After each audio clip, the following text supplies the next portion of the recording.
Today on the Business of Swimming podcast, we're joined by Bobby Guntoro, head coach at UNC Wilmington, founder of the Wilmington Swim Academy, the AquaHawks swim team and summer league, and of course, runs the world famous Seahawks swim camps. If you follow them online, you'll know why. Bobby is one of the most thoughtful voices in the sport when it comes to challenging the norms, both for competitive swimming and for the performance of age group program design. Bobby returned to UNCW in 2020 after 8 seasons on the staff at NC State, including 3 as associate head coach. Since taking the helm at his alma mater, he's helped drive major resurgence for the Seahawks, sweeping the Coastal Atlantic Association Championships in 2024. Bobby's been recognized as Swimming Coach of the Year multiple times.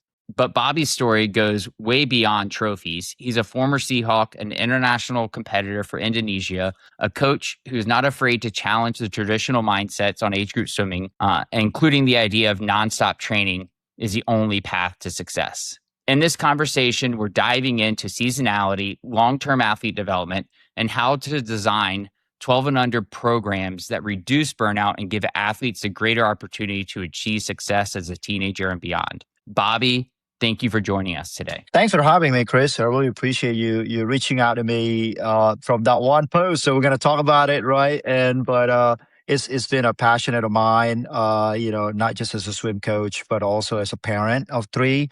I have 3 kids that, my hope as a parent for them to enjoy water and swimming as much as I do. They don't need to be a swimmer, but I just want them to enjoy it and trying to find different ways to introduce to our community. And that's why I'm here right now. Thank you. Yeah. So, a lot of people, when we talk about the development of 12 and unders, we all fall victim to wanting to have the best. Parents, it's like, oh, my kid could be top 100 in the nation. And I did that as an age group coach. But I think you come from a very different perspective. You've held some pretty prestigious jobs. I mean, you were at NC State when NC State had a resurgence into the national spotlight from nothing for many years, right? You were part of that transformation. And then you came back to UNCW where, funny enough, Todd came from as well, which was a part of that.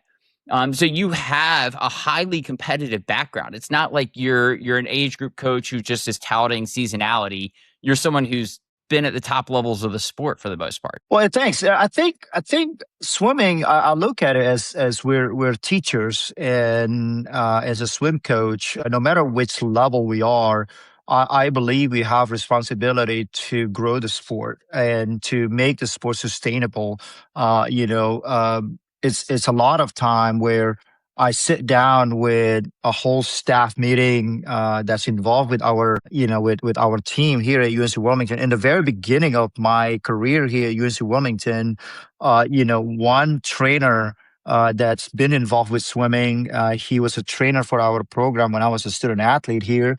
And now he's a trainer for our team. So he's really well knowledgeable with our sport and understand the grind and understand the challenges, the success and all that with our program. He was with Coach Dave Allen, and he was with another coach before me, and now he's with me. I remember one line that I took it to the heart, that I feel that there is something needs to be done.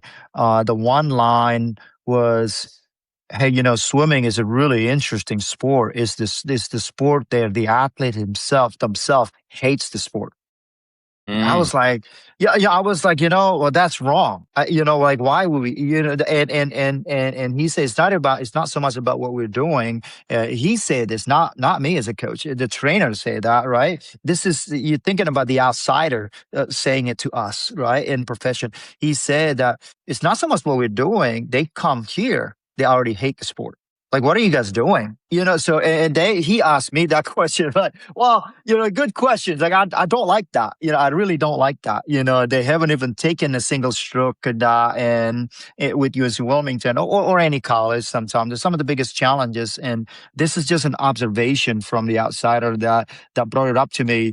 That kind of really brought my, not so much my vision, it's more motivation. And how else can we, can we make the sports better? And I challenge ourselves that, learning from the NC State ways, it's okay to do things different. And those individuals that were at NC State, under Braden Holloway leaderships, they're all very successful and doing their own Very. way. You're right, and doing their own way, and Todd Silva doing his own way, and winning. How many? God, I lost track. How Six, many five, times? It's six. six, Yeah. six, and counting. So I think that's kind of like some of the idea that's got in my mind. Where my background also, when I was a student athlete here. I was introduced to swim lessons. I was working with, and that's how I make a living as a student. I teach swim lessons, and I build a really really cool relationships with these families that I taught their kids swim lessons. They continue to become friends with our family here now in Wilmington.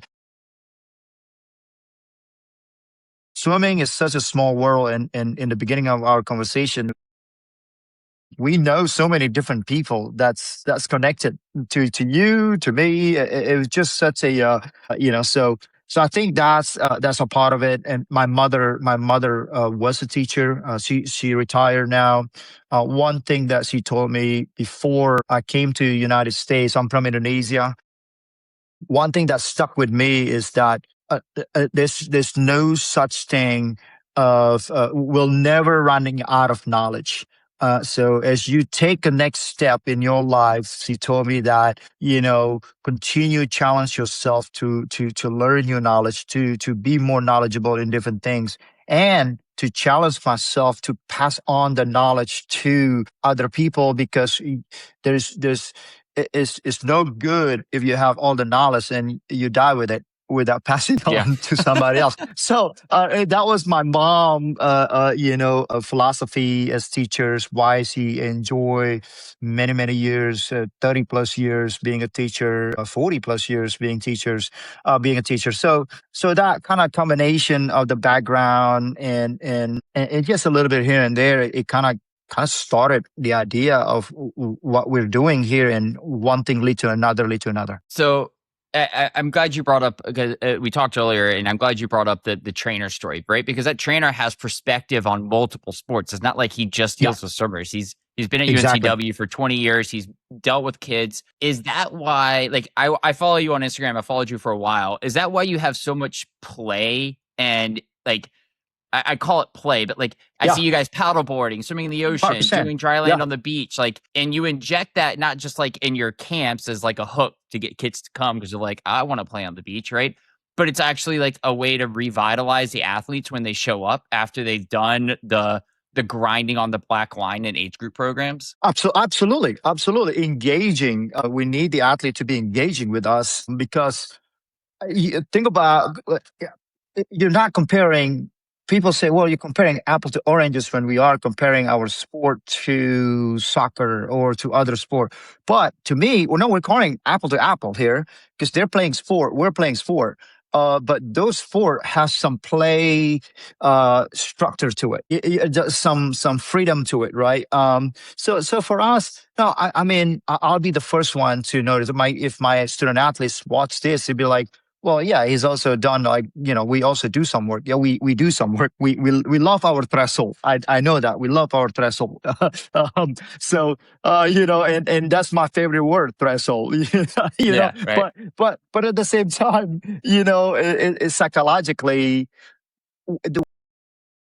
get the best out of them if we don't set up the vibe, right? And introducing a lot of new things that they've never done before. Chris, like as simple as just like a push off the wall and just go flip in the air and go corner here, just doing little things like that make them, it just engage them in a different way. Like, oh, I'm doing different thing, but in reality it's like, okay, or we can do 2000 warm up and just staring at the black line, or we can do something different that's do the same thing, and but within that we put we're gonna put some portion that is gonna set up their stroke too, right? It's not just all play, right? But it challenged us, it challenged my coaches to do different things where, sometimes I look at practice before they run and I'm like, I don't like this. It's too monotone. I want you to change it. This block is too big. The first round they'll be good. You're gonna lose them in the third round. Change it.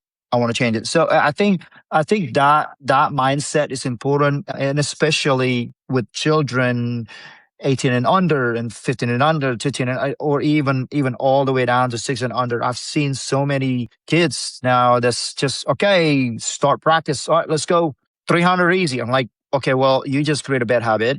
Number one, we don't live in the water. 300, that's a bad habit because there's two things, right? Good habit or bad habit. There's no way in between. And I think that we're really kind of looking at. Obviously, I started in the collegiate level first, right? And at UNC Wilmington, when I get this, so my background is in accounting. In accounting, number means a lot more than just number. So we're kind of looking at, okay, this is the finding. The finding is like, well, kids don't like the sport when they came here. Okay. Not all of them, right? But then I was like, okay, how do we do it? We'll go from here. Okay, if we're going to fix here, we're also going to have to fix down this level. What do we do from down this level, right? So it's kind of like go backward that way, right? And then as I found more finding on the top, we just posted a video yesterday. It's like our philosophy is 2-2, glide 2 seconds, and then 2 underwater dolphin kicks. Like if you ask any all year round swimmers, they all know how to do 2 dolphin kicks. They all know how to do that. And 2 dolphin kick is not hard, right? But when I watch the college kids, like I started this 3 years ago. I watched them. I'm like, dude, you're not even gliding before your first dolphin kicks. You push up the wall, you immediately gliding. Okay, well, we never really talk about that. Okay, because it wasn't important enough, right? So we kind of bring that up. It's kind of like it's finding out some finding on the top, trying to make way back from the bottom, from the younger age, and then the same and vice versa. And we some fun finding down here. Oh, wait a minute, that can help this level age group. So it's really, that's why I love it. I don't think I'll be able to do my job at UNCW separately with some lessons, AquaHawks, swim camp, and I feel like I get bored. Now I'm like, no, I got to do that. It's just for me to engage. Yeah. Yeah. No, I love that. And simple things like adding some gamification and some different requirements to how they swim that 300 warm up, right? Like, hey, you got to push and glide and touch that 5-yard mark underwater and then push off the bottom, right? Like, just silly things that build aquatic athleticism. Like, I've always been a big fan of that.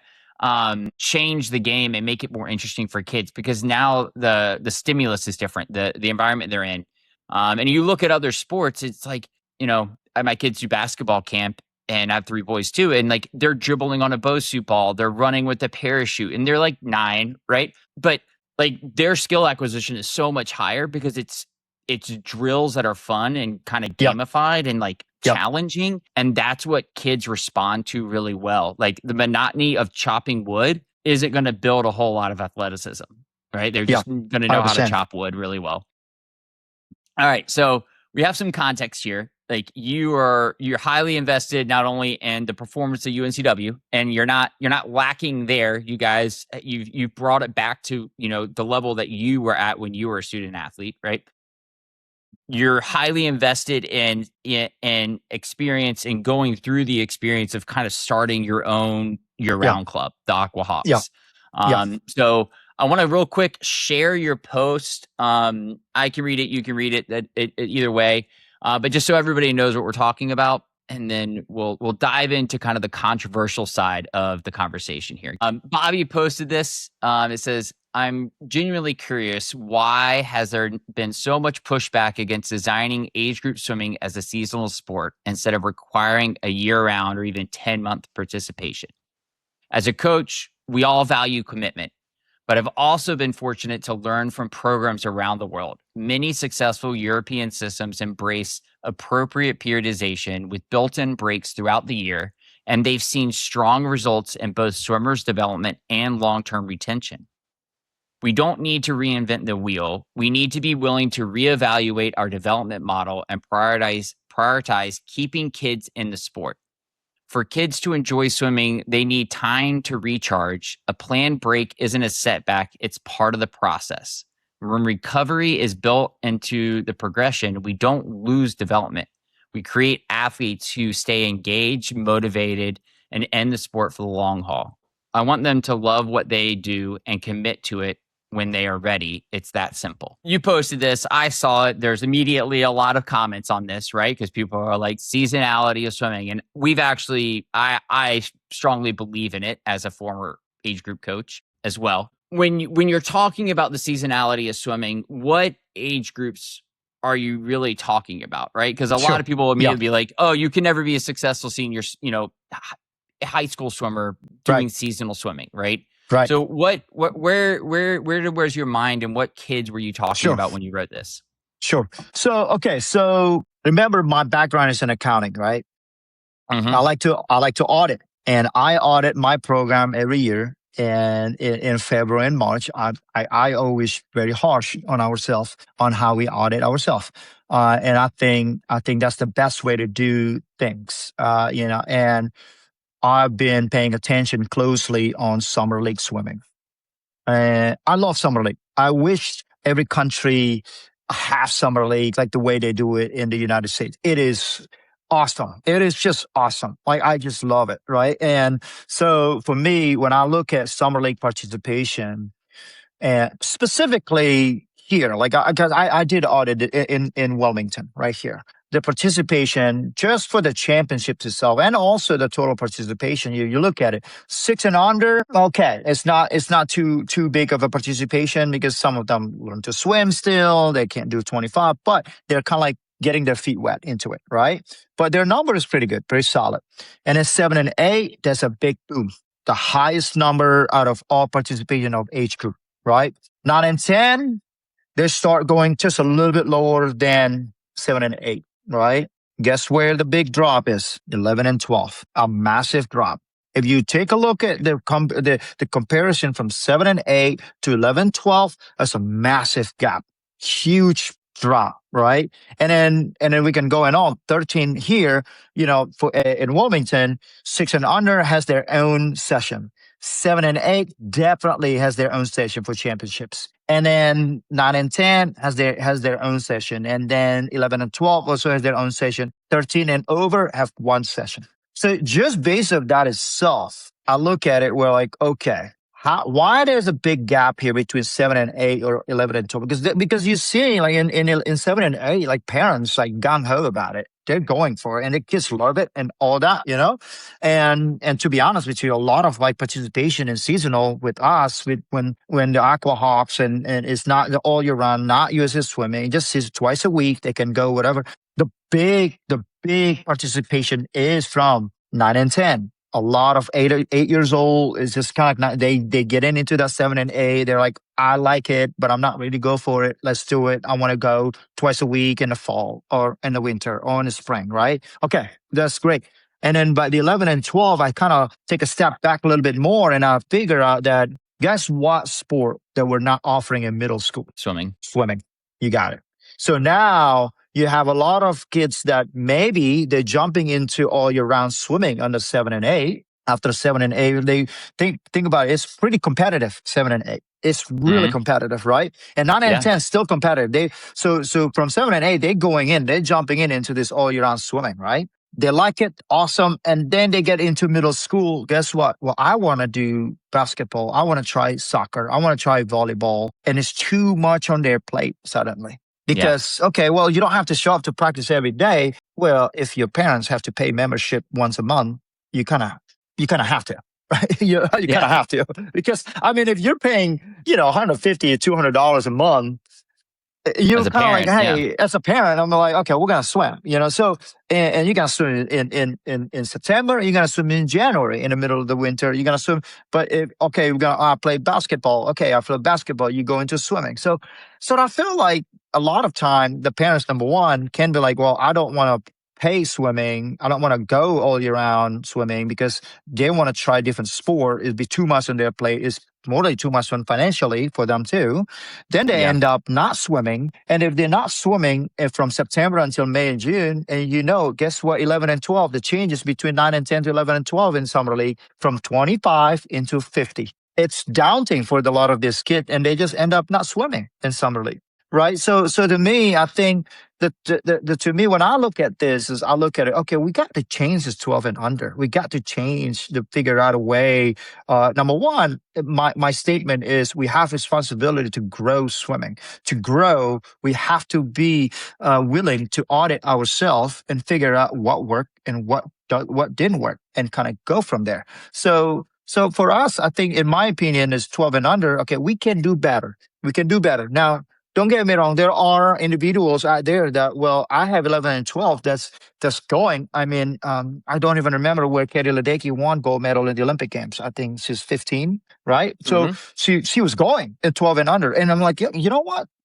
It's the same thing with Michael Phelps, right? He was going in 12 and under. I get that. They're gonna be a group of people that, I'm not saying you should not offer that, but I'm saying is that we got to think about out of the box a little bit more, where, well, what other thing that we have to offer for other people that, hey, coach, I want to go, my kids want to go middle school sport here, want to start middle school sport, but I also want to swim. Then there were not options, things like that before, at least here in our area. So we try to bridge the gap. It's not necessary for us. We're like, okay, we want to enrich the swimming community. We want to make sure that, my goal is that, hey, 4 years from now, that 11 and 12 number is so big as comparison to 7 and 8. That means we're success from that standpoint. That means, you know what? Retention, we're doing really well here. Retention. We're going to lose some people. Sure, or not. I don't know. Right. Yeah. So I think 12 and under is a big deal. Along the way. We're getting some people along the way. Yeah. Yeah. So, yes. And designing programs that allow kids to participate in multiple sports. Like, you cannot deny the science of all the other countries, of all the studies done, that picking a sport shouldn't happen until almost high school, right? And like for swimming and some of these other sports that are more endurance sports, like, that's okay. We understand that has to happen, but playing multiple sports has been proven to deter burnout. It's been proven to reduce injury. It's proven to increase mental health, improve mental health of athletes as they approach. I mean, how many athletes are we seeing at the Olympic level take scheduled breaks now? I mean, the Walsh sisters all took breaks, right? You're seeing Dressel and Ledecky and these other athletes that are like, hey, I need a mental break. I need a reset before I come back to the sport again. And I think that's something, like, if they need it, so do kids. Yeah. Right. And so I love this concept. Now, you mentioned some goals. I feel like you're a very analytical mind, being an accountant. So when you were designing your program, what were some of your goals for how you designed the Seahawk program? Because you're not just like talking about this in a philosophical way. You're actually living this every day and trying to figure out the model and build the model. So what are some of your goals of the seasonality swimming? I think the big thing is fundamental of technique is a big deal. It's a huge deal. And, we talk about the 300. You're developing good habit or bad habit, right? The two things. Let's take a step back a little bit. Why I do this, why I truly believe in this. In 2000, I can't remember 2018 or 2019. I believe it was 2018. In the fall of 2018, I believe it was. So Ryan Hell. So it was his last year with NC State, and it was okay. We did okay. It was and it was still the Olympic. We was still trying to figure out the ups and downs, and and after his senior year. After the summer of that, after his senior year, we kind of sit down, and I sit down with him and I say, I got to build more love to your sport for you. And how I do that, I'm going to limit your time in the pool. So that fall, we didn't do a single week that more than 3 days a week in the water. And when they do in the water, we didn't do any warm up. We didn't do any warm down. We just strictly, actually, kind of funny that we kind of did the Cam McAvoy style training back then. So no warm down, no warm up, and we focus on a lot of gym work. So we put a lot of, like, 4 days a week in the gym. He trained outdoor, like really outside, 6 days a week. Saturday was an off day. We just like, hey, just I don't want you to do anything. Saturday, Sunday, just chill, do just go relax. But the 5 days, so Coach Nate Brookerson, who was the weightlifting coach at NC State, he is now the head of the sport performance at the Kraken, the NHL. He and I sit down trying to figure out, okay, what's the best way for Ryan here?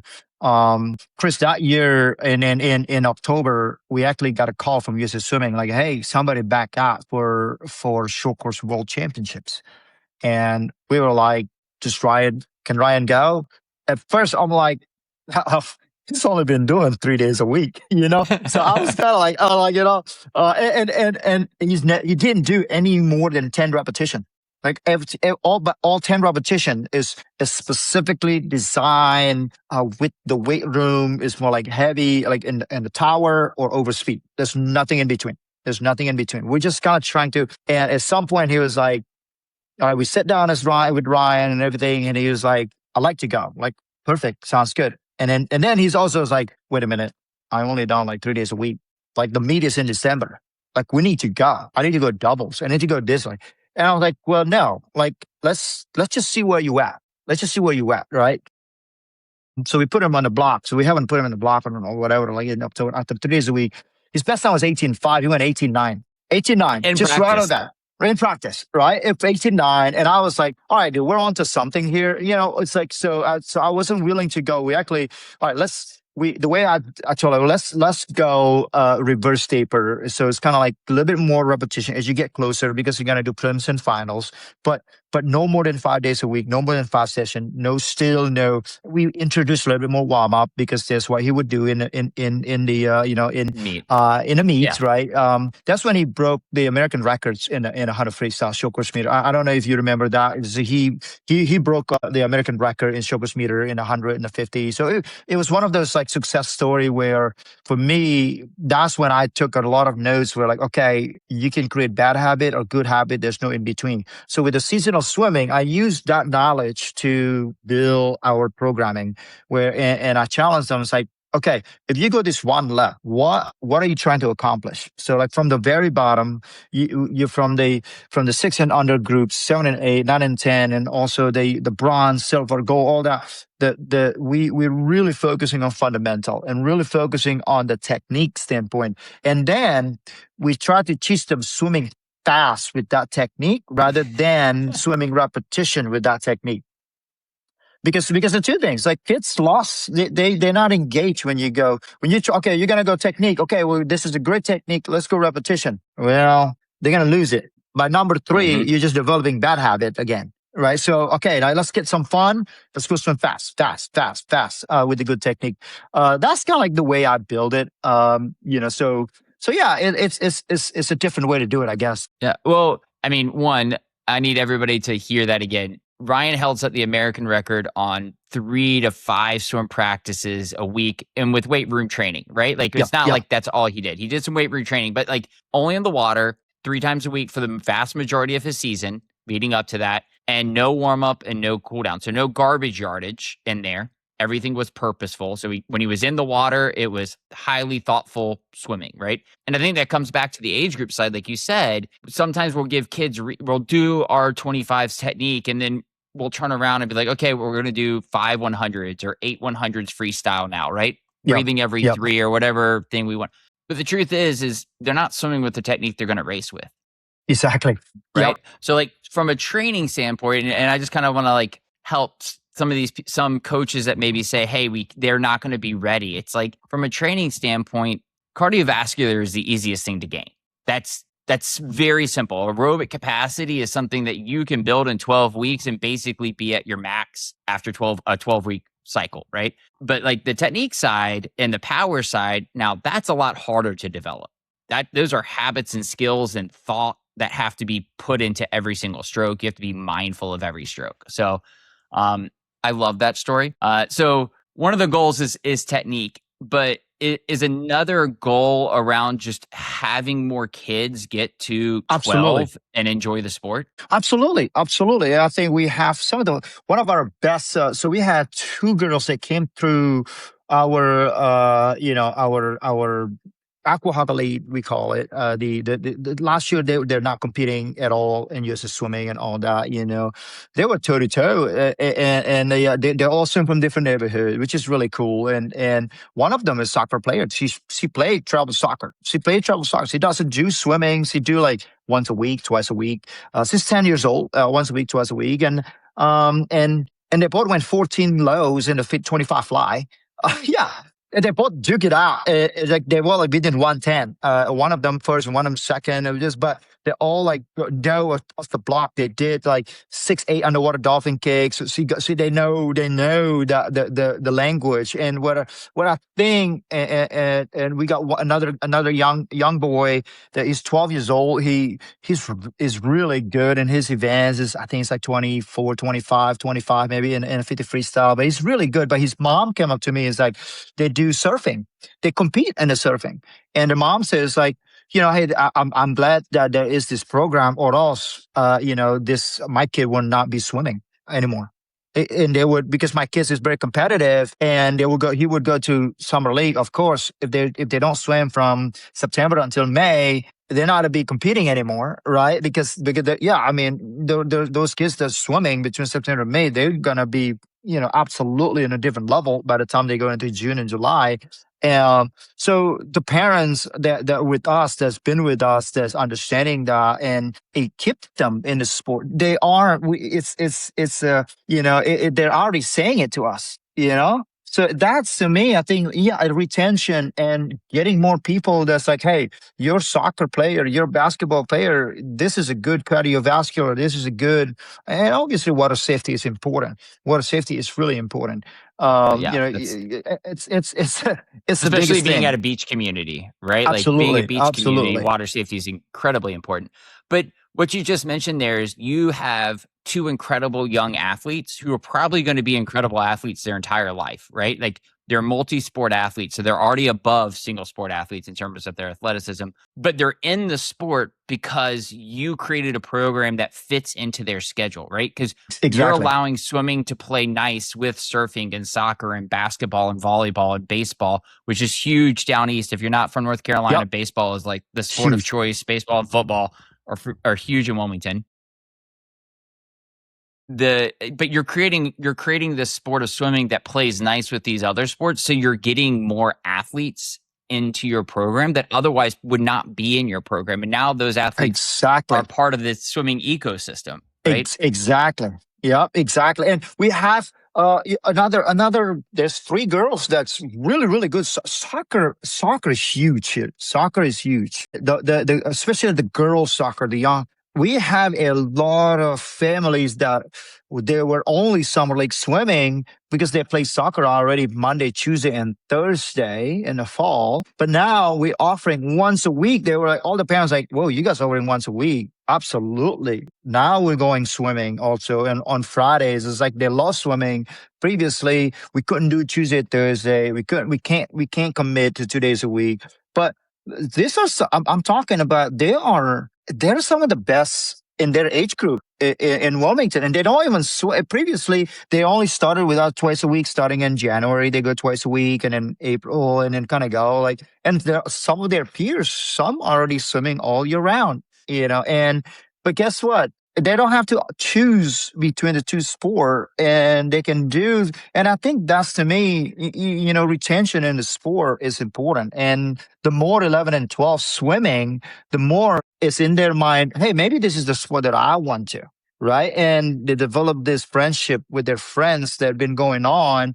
You know what? I want to go swim instead of doing that because I really love the summer league. The 13 and above, my goal is that I want that number to be bigger, because especially 13 and 14, it needs to be bigger. It cannot drop, because if it drop in 13 and 14 before the high school, we're in big trouble here. We're in a big trouble.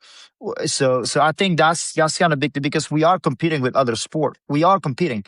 So if you are competing, let's be the sport that play nice. That allowing them to do our sport too, right? So they're kind of like, wait a minute, I'm gonna keep you over here too, right? Okay, sounds good. So I think that idea is new, and Hmm. I think we're not the only one doing this, right? You mentioned it. There's a lot of great programs in Atlanta area that are doing it. I think it's a new thought that I think this is a good way for us to grow. But again, like I said, I'm not saying that we're not offering what's swimming is their sport. Like, like Yeah. those individuals, I say soccer is their sport, but they're great swimmer, and we keep them in the sport. But this is like swimming is their sport. But I also think like, okay, wait, well, let's do 3 days a week, 4 days a week, so that they can do other sports too. So they can choose, and the more they're able to do sport, and the more they're gonna stick around with swimming. Yeah. And you never know what sport they're going to choose, and that all depends on which sport they love the most, right? And that Right, love is going to right. change over time. So, real quick, I do want to walk through how you set up kind of, because you run lessons and then you have your swim Yeah, team. Can you walk yeah. us through kind of like what that seasonal program looks like on your swim team? Sure, sure. So for the swim teams, we so the two different tiers, right? We call it the AquaHawk Elite and the AquaHawks. So the AquaHawks is from there's three different levels. We go the bottom one, the lowest one is $10. This is the youngest one. $10 sea turtle barracuda. Each group focusing on different technique. Those kind of like the customers when they go into the AquaHawks, they look into it that hey, love to swim, love the summer league, want to go, not really sure what it is. So they go in, okay, my kids know how to go freestyle and backstroke. Okay, then you're going to be in sea turtle. You're going to focus on breaststroke. Once you do that, you go in barracuda, you're going to focus on fly back breastfree. So all technique focus. But the way we do it, we structure it where parents bought 8 weeks in a row. Like, so Hmm. in 8 weeks, they can go either twice a week or one times a week. So they choose that, right? You go twice a week, Tuesday, Thursday. One time a week, you go Monday only, Wednesday only, or Friday only. There are family that's like, hey, I want to go twice a week, but I can't do Tuesday, Thursday. We work it out with them. They go Monday, Wednesday, or Wednesday, Friday, right? So those are, and within that, in the end of 8 weeks, we provide inter-squat. Short, small, 25, 50 freestyle. It's just put their name on the scoreboard. They're kind of like excited. Their parents, their grandparents coming in, watching. It was awesome. Like it's just a cool thing. Like it's low stress. Makes you like, here's what you did. Here's what you've been working on. Boom, right there, right? And then so they can be 8 weeks we call it the fall one. They can buy fall two. They can buy winter, and they can buy spring.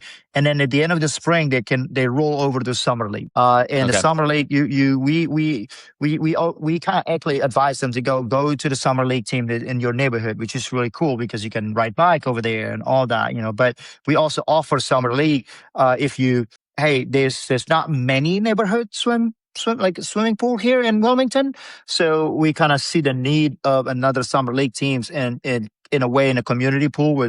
I like to think UNCW is a community pool, so we offer that too.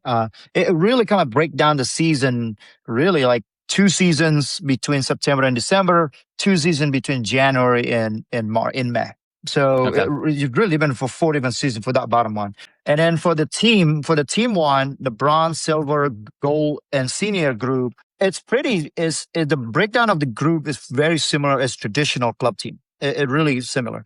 But we break it down into two different area. We call it the commitment months, where, hey, if you are ready for this one, the commitment months is from October 1st all the way to, I think, December 14 or 15, around that part. And those are training up to 4 days a week. So like we did tell them like, hey, the commitment months, try to make it 4 days a week as best as you can. But we understand life happened, or some people are like, can we just go 3 days a week on that? That's okay. You can do 3 days a week. But we do also talk to the family that, hey, the more you are not doing 4 days a week on that commitment months, the more you're gonna be a little bit behind on the skill level wise with the peers in the group. So the goal is to be 4 days a week on that. Those are from October until December 14.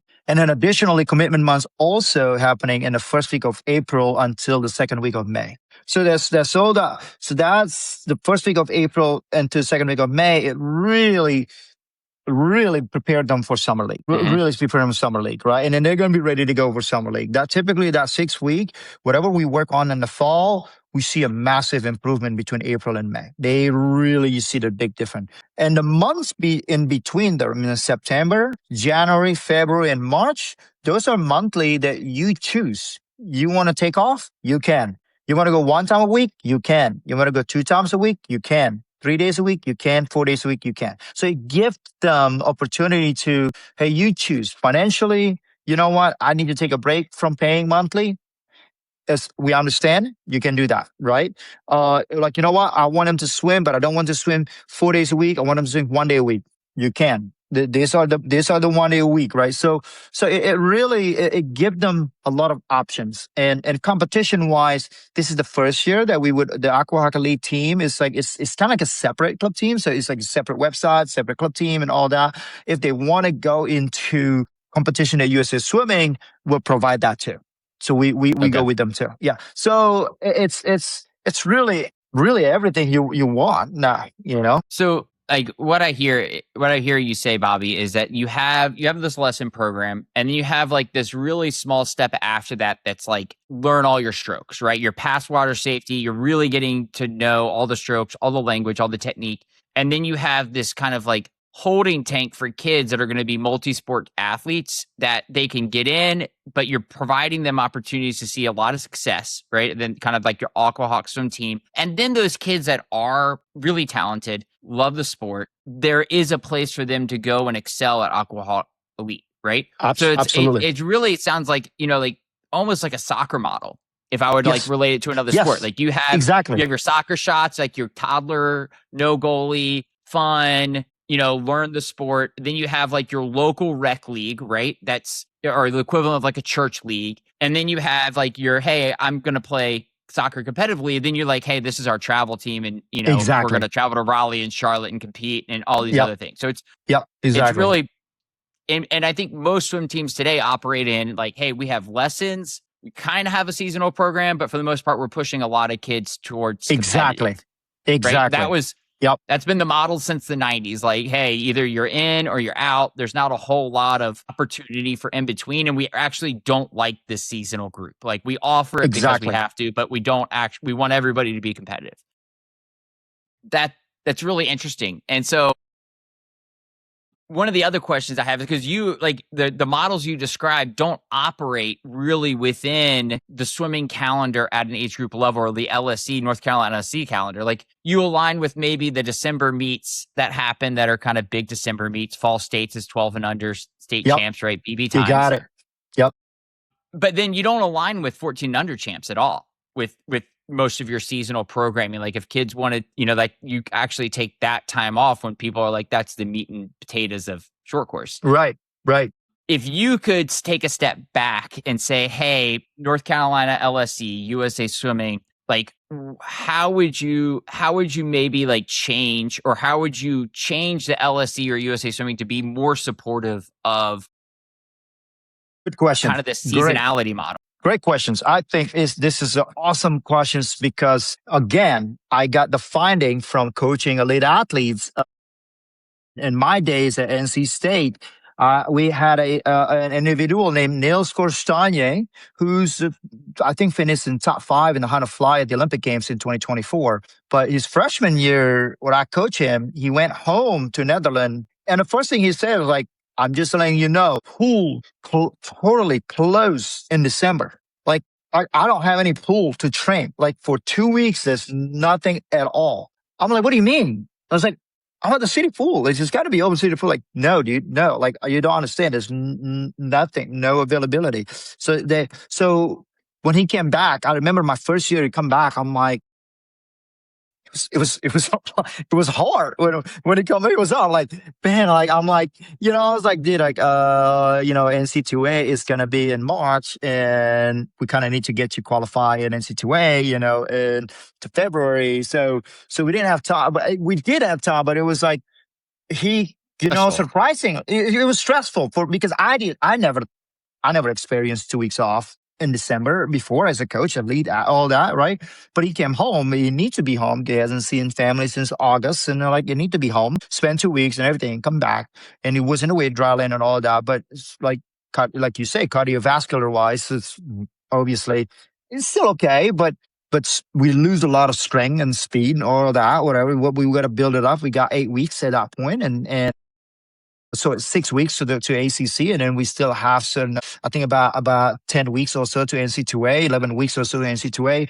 I remember like, okay, I can't get. I have to be. I had to challenge myself on how to do that, and he went 42-1 in the ACC, which is his best time. Best time was 40. Actually 42-3. His best time was 42-7 in November. He went 42-3 in SEC, and then he went 41-9 NC2A. So it didn't really affecting him that big of a deal, but he went faster. Now, a lot of people are, well, he could have been faster and all that. But I was like, sure, but what I Maybe. took note is, yeah. And for me in my mind, like, but what I took note from that, like, wait a minute. They value their coach's time, their age group swimmers' time during the Christmas time. They don't have to think about missing anything at all. Where we are here, and guilty as charged, conference happening in February.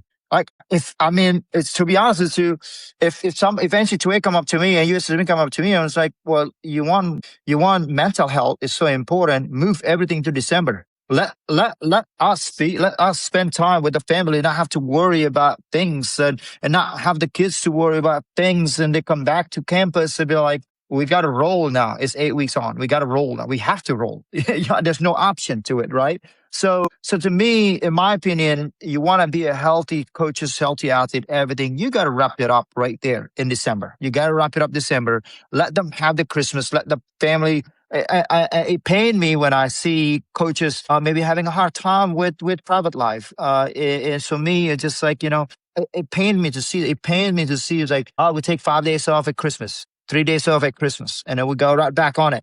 That's wrong. That's wrong. You're spending more time with people's children and your children. That's wrong. Yeah. But it's not their fault. It's a seasonal thing, right? So December, wrap it up in December.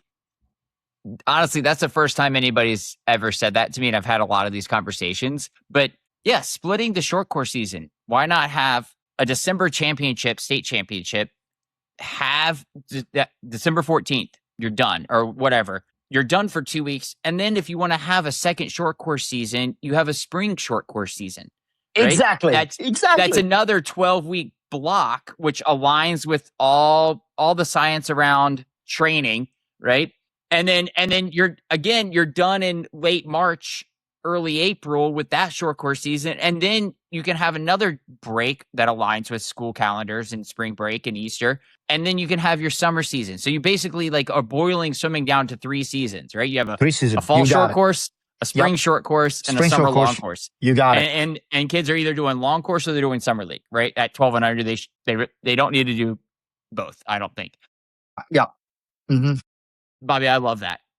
April need to be, to me, April, you 12 weeks back it up to April. It gives you January, chill January, get them ready to go. You go February, March, and then you'll be ready to go by the end of April. And guess what? They're at the peak performance in April. They'll be ready to go for long course. And then you go right there. You peak performance in April, May. If in the in Olympic trials here in April part, you go shift and taper in April, and you'll be ready to go to either qualify or not qualify for trials. So you got May to be prepared, and in June we're peaking in June. And guess what? It gives us July to focus on international meet or anything else. Just have a family lifestyle.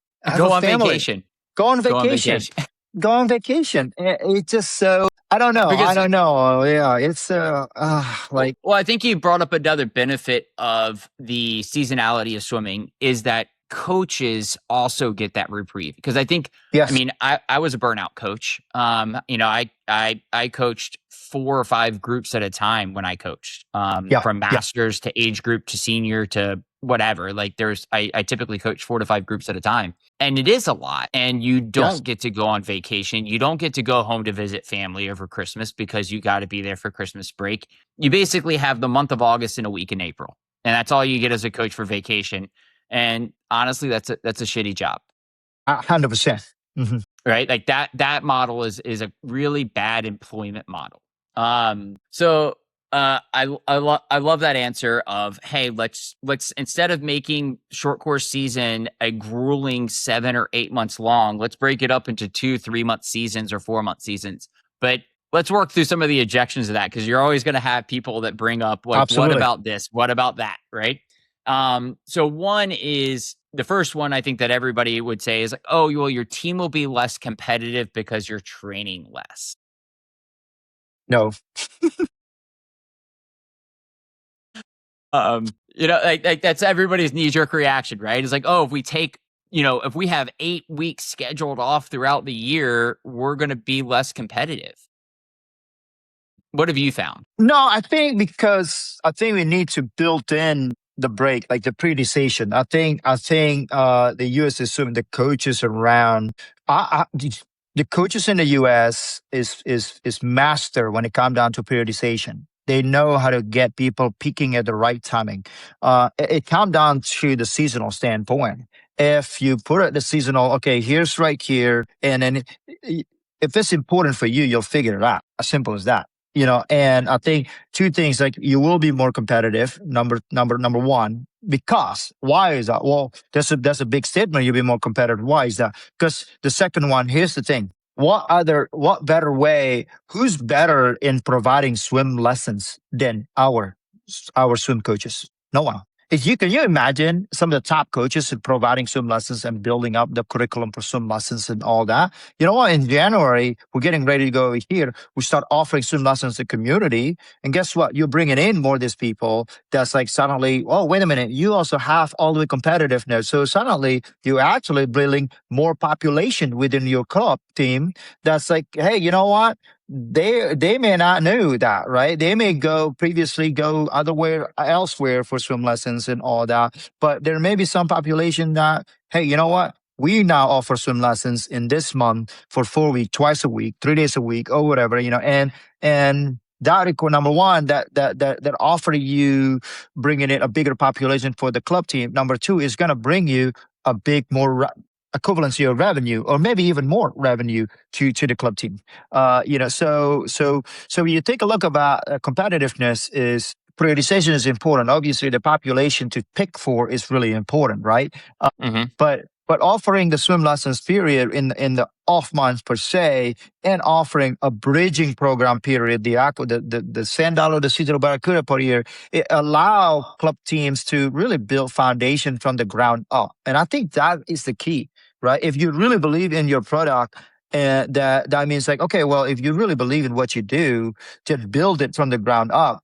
Then the foundation is even stronger, and you're going to be even more competitive. I mean, it shows kind of like some of the best programs, club teams in the country. They have their own Tech Titan. They have a massive swim lessons program.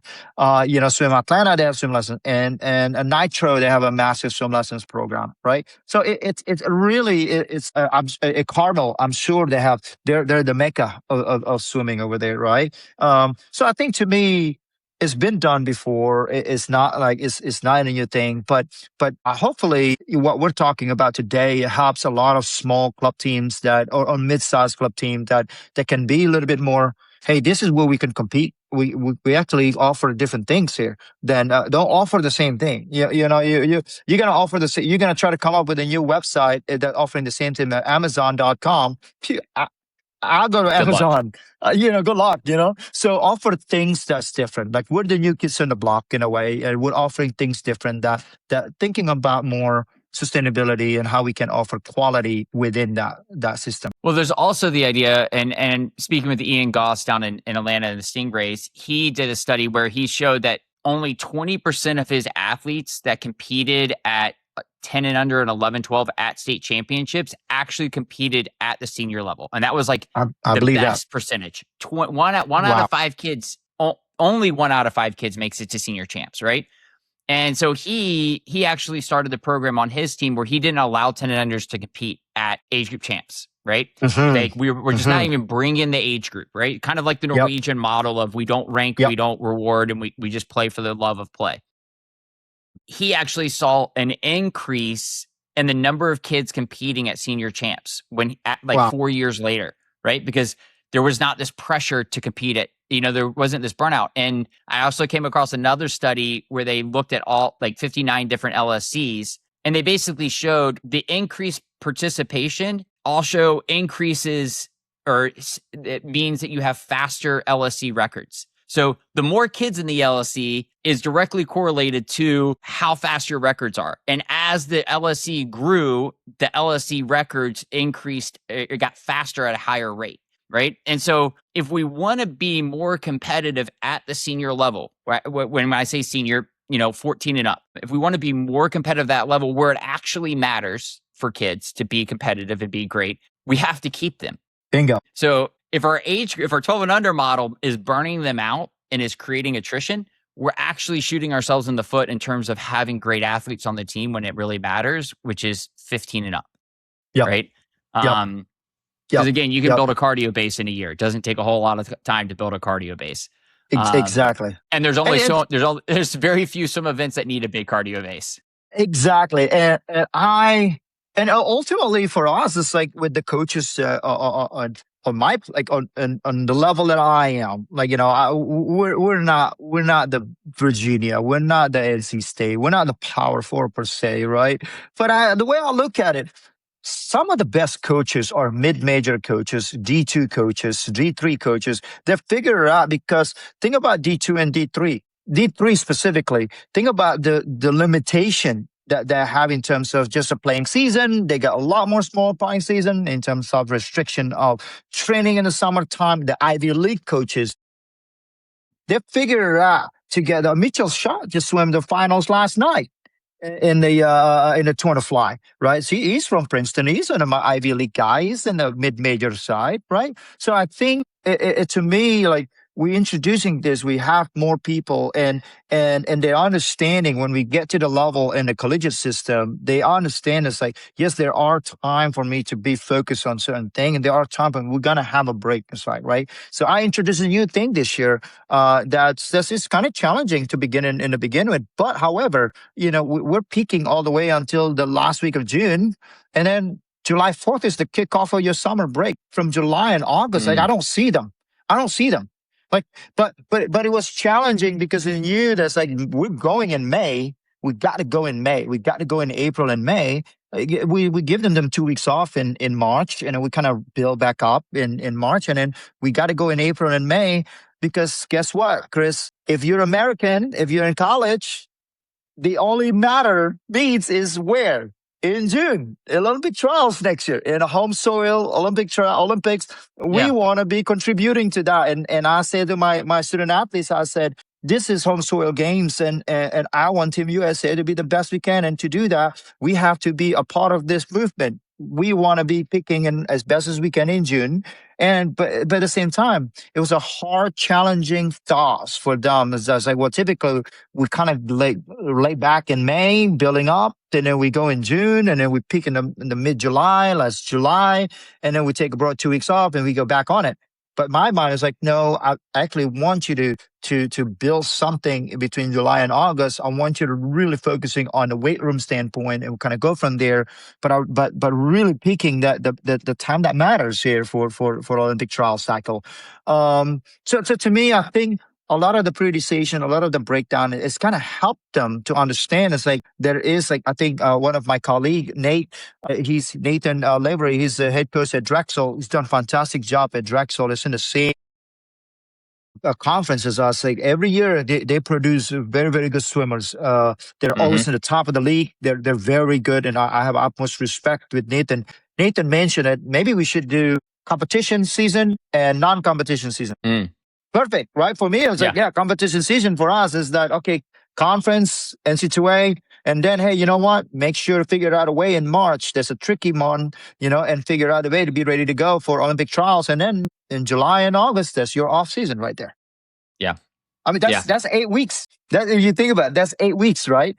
Now, is it scary in terms? Well, yeah, but that's on us to figure out. What is the focus on our team for July and August? On coaches to figure out how to let go of control, right? Like exactly. That's the scary part is we don't have control over the athlete.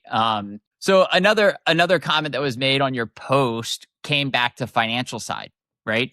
oh, well, how do you pay coaches, right? And you kind of alluded to this, but your coaches coach all levels of your program, right? Like they're not just coaching just the elite kids. So, I mean, how is the financial side worked out for you? Because you offer these seasonalities. Like, are you making ends meet? I mean, you're an accountant. I mean, you look at the business and look at the products and look Yeah. at the revenue and look at the profits. How does that seasonality stack up when it comes to profit? Like, it might not make a much revenue, but what is the profitability of that seasonal program and the seasonality I, of it? Absolutely. I think competitive swimming is, in terms of profit and revenue generated, instead of profit wise, it's a lot lower than swim lessons. Actually, in terms of pyramid, obviously the top of the pyramid is a competitive swimming, right? It's like a performance standpoint, right? But if you go step below, the more you are getting step below, the larger your revenue generating, I call it revenue generating products is, Mm-hmm. and to do that, Yeah. and because if you're offering, then you suddenly, hey, you know what, you don't necessarily offering, like the same unit numbers, like it's not offering 30 units, but you don't need to if you're offering 20 units, but per unit is going to be double of your revenue.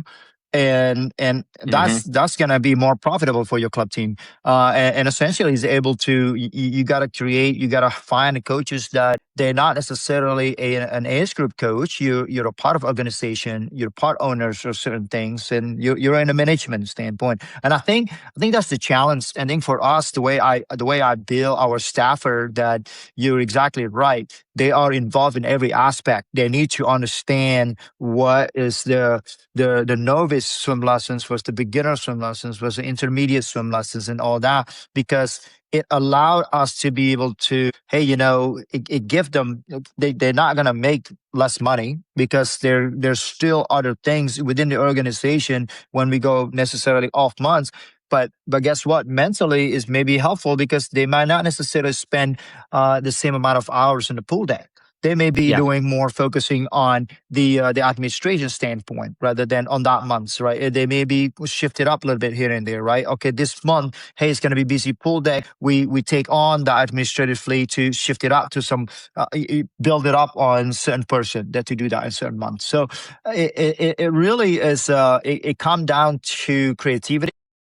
Mm-hmm. And when I build things, I take a look at the break even point. With what is the break even for us? And I'm not gonna lie, we offer a few products that it costs us money, and we can't do that any longer. I know they're gonna be, if you offer it, 1 out of 10 family wants to do it. But if you only one person show up, it's not gonna pass our break even point. We can't do that. We can't do Yeah. that as an organization. So I think every area is different, and the needs in every area is very different. You got to take a look at the market analysis of what other club teams are offering. Okay, you may be able to meet, one product that they're not offering. That's what I did. They didn't offer that. I'm just like, you know what? This is going to be the bridge. Yeah, like Yeah. competition and all that. Competition is great, but at the same time, morally to me, I'm focusing on more is offering things that were not offered otherwise. So, and that to me is an opportunity to create revenue for the Mm-hmm. organization. And also I've been very loud, and I've been very publicly speaking about to other college programs in the area. There's like a lot of people like, well, here's you are on the chopping block. Well, we gotta create. My accounting background said, if the athletic department they don't want liability.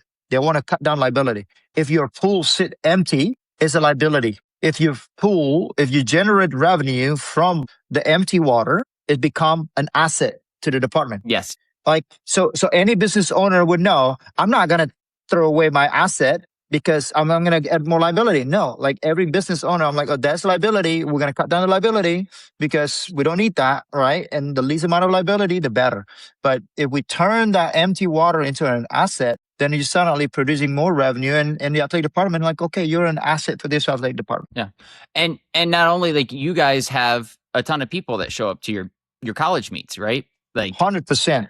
right. But that's 100%. a lot of that stems from Exactly. that community involvement. Yes. You're driving Like Yes. you're not only driving, your own the growth of your organizations, your LLC, but you're driving the growth of UNCW swimming by doing 100%. these community businesses. And Yes. so one of the interesting things that you said there that I think people really need to take note of is like when you look at the pyramid of competition, you have your elite swimming at the top, right? And you have your swim lessons and you learn to swim at the bottom. The revenue pyramid is the exact opposite, or it's the same. Like, like you're making all your money in the first 3 foundational levels, and you're probably losing money as you go north, right? Like a senior elite group is a loss leader for a company. It might be give them reputation, it might build, there is value to it, but you're actually losing money on that group. And so when you look at profitability, if you were looking at just like, hey, how do I run the most profitable business? I wouldn't have an elite group, right? Yeah. But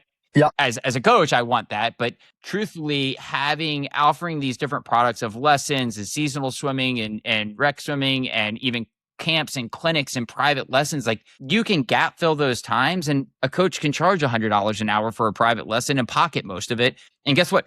They're probably going to make as much or more money doing 4 private lessons a day 100%. as they did coaching all day on deck, right? And so it's like exactly, they get that mental break. You just have to be creative of the products that you offer and how you use the lane space as programs come in and out of season.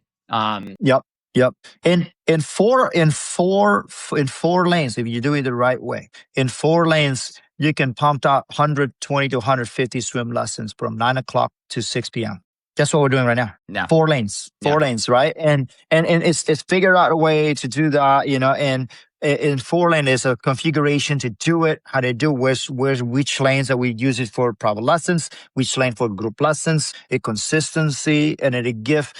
And also, you don't need too big of a number of instructors, because if you do have a too big of number of instructors, you suddenly can't offer more hours, So, right? So it's like, and a lot of club teams, they don't necessarily have too many club coaches, right? So it's really the business model. Like I really like I follow your podcast to talk about the business part of which is important. It's not taboo, because if you can't afford it, you can't run an organization. You can't afford it, you can't run an organization. And coaches need to make a living wage, right? Yep, like they need 100%. to have a sustainable job that's not going to burn them out. That's an important aspect of our sport that we don't always talk about. And I think that's really important. And I think you talk about the product of swimming, which we love to talk about too here at Captain, is that you got to have a product that people are willing to buy. Not everybody wants a Porsche. Some people, they're not looking to be the high performance athlete. Some people just want to be really good. Maybe they want an Audi, right? Like, hey, I just want to be really good. And then the vast majority of people just want the Volkswagen, right? Yep. The same manufacturer, but 3 different experiences, right? Like, hey, I just need to get my family from point A to point B reliably. That's all I want, right? Like, I just want swim lessons, seasonal rec league. I don't want to overcommit financially to something bigger and badder. I just want to be simple. Yep. Oh. No, this is Bobby. This has been a great talk, but I do have 2 more questions for you. Yeah, come on. That we ask everybody. One, if you had a magic genie and could make one wish come true for the sport of swimming, what would be your one wish for the sport of swimming? Ooh, that's a hard question. My wish is for the people that be involved in the sport actually love the sport. That's really is, like, for the swimmers that involved in the sport to love the sport. And sometimes it's hard to see as a coach, is that is staring at the black line is pretty hard. We got to figure out a way for them to see the greater meaning of what they do, and I think it starts from the very young age and all the way up to hopefully beyond college and going into master or just anything that's I love water, but I myself, like, you can't pay me to swim looking at the black line. But I love being outside. I love being in the water. I love swimming outside. And just one thing that I love, because, like, I think that's my wish. That would be my wish. That's awesome. And then, what is Bobby's why? Why do you wake up every day, and why do you come to the pool deck, and why are you building all these programs? Because you could have easily sat back and just been like, hey, I'm going to coach UNCW and I'm going to win a bunch of conference titles and be coach of the year every year.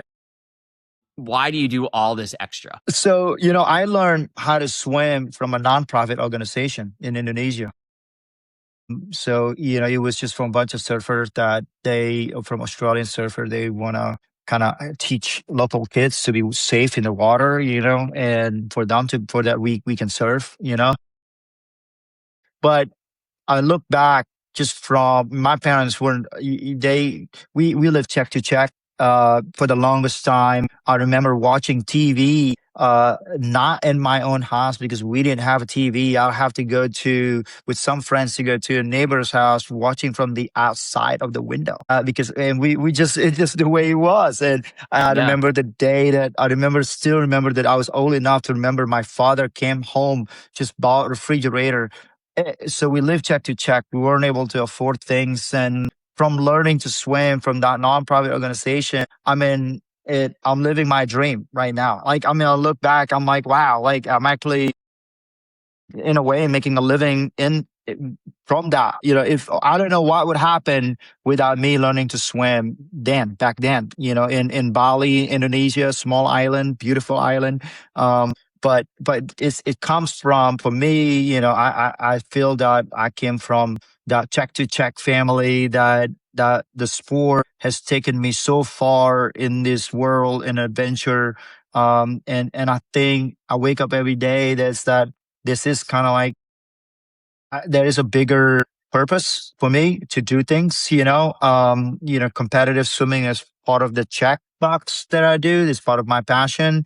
But just being in a sport, just seeing people on the pool deck and just the greater meaning of what I do, I think, and it's hard to explain. But I am living my dream, in a way. It's like, so, and I always say to my swimmers, like, hey, if I can do it, you can do it, So Yeah. you figure out a way to do that. Yeah. That's awesome that you get to live your own promised land, right? Like your own dream is your reality.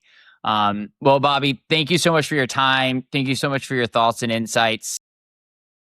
I'm excited to see the sport of swimming grow in Wilmington. I think you're going to be a great catalyst for that, and as it grows, it only gets more competitive. So, thank you for everything you're doing for the sport, and have a wonderful time. Thanks, Chris. I really appreciate you guys having me. Thank you.